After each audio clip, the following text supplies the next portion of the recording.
السلام علیکم. اگر کوئی شخص بغیر وضو بھی سرکار غوث پاک کا نام لے لیتا تو اپنی جگہ پہ جل جاتا تھا.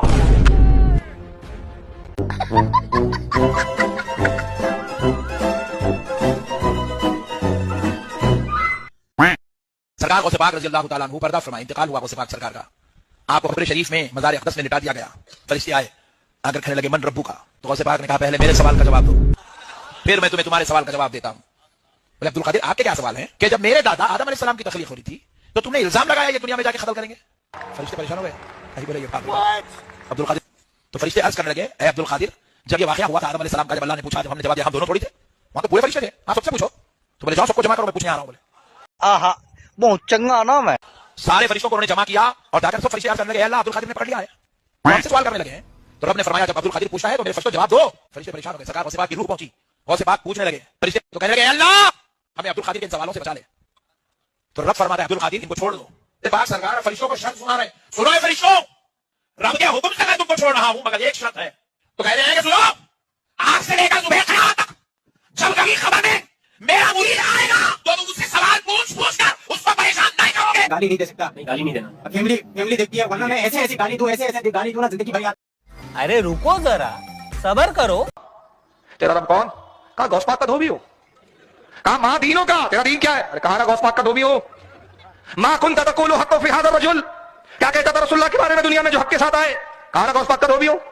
تو بعد میں اس دھوبی کو کسی نے خواب میں دیکھا تو پوچھا کیا بنا؟ تو کہنے لگا کچھ بھی نہیں. فرشتے نے آ کے پوچھا من ربو کا، رب کون ہے؟ تو میں نے کہا میں تو غوث پاک کا دھوبی ہوں.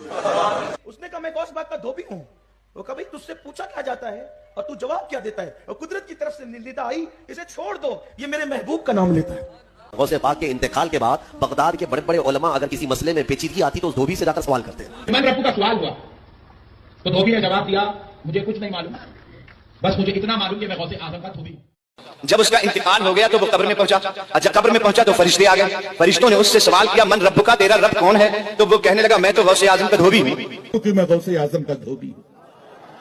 کہا میں دینوں کا، تیرا دین کیا ہے؟ کہا میں غوث اعظم کا دھوبی ہوں. کہ میرے غوث الثقلین کا ایک دھوبی تھا، میرے غوث الثقلین کا ایک دھوبی تھا. جب وہ مر گیا منکر نکیر آئے، انہوں نے آ کر سوال کیا من ربو کا، کہنے لگا عبد القادر جیلانی کا دھوبی ہوں. ماں دینوں کا، عبد القادر جیلانی کا دھوبی ہوں. ما كنت تقول في هذا الرجل، عبد القادر جیلانی کا دھوبی ہوں. فرشتے حیران یا اللہ کیسے بندے سے پارا پڑا جو سوال کرتے ہیں جواب ایک ہی دیتا ہے کہ میں عبد القادر جیلانی کا دھوبی ہوں. میں کروڑ پتی ہوں، میں لکھ پتی ہوں.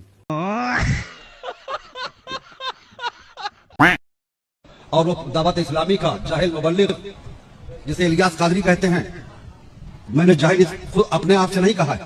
علامہ شاہ احمد نورانی جو دعوت اسلامی کے بانی تھے، علامہ شفیع قلوی جو دعوت اسلامی کے بانی تھے، علامہ اور بہت سارے علماء کرام جن کے نام اسماء اس وقت میرے ذہن میں نہیں ہے، انہوں نے مجھ سے خود بتایا. میں نے ان سے پوچھا دعوت اسلامی کے تعلق سے حضرت کیا ہے، ان کی کیا حیثیت ہے، وہ کون ہے؟ تو علامہ شاہ احمد نورانی نے فرمایا تھا اللہ رحمان ہے، اللہ تعالیٰ غریق رحمت فرمائے اور ان کی قبر کو گلزار جنت بنا دے. انہوں نے فرمایا کہ ہم تمام سنی علماء نے یہ دیکھا کہ پاکستان میں دعوت وہ جماعت اسلامی کا بڑا زور بڑھتا چلا جا رہا ہے، تو اس زور کو توڑنے کے لیے اور سنیت کو بچانے کے لیے ہم نے دعوت اسلامی کا ہمارا ذہن بنا تو ہم نے ایک جماعت قائم کی. اور یہ الیاس جو جاہل آدمی تھے، بہت نازک صورتحال ہے جی. کبھی لائی مت بٹانا ہے.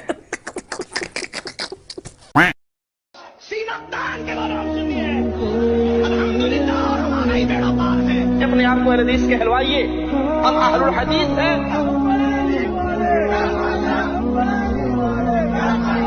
کسی ماں کی کوکھ لے وہ بیٹا نہیں جنا جو علماء دیوبند کو کڑائی میں پھنسا. ہاں میں شیعہ ہوں، تو بتا تو کیا ہے؟ جن لوگوں نے اپنے دین کے حصے بکھرے کر لیا اور خود بھی کئی فرقے ہو گئے، ان سے تم کو کچھ کام نہیں. ان کا کام اللہ کے حوالے.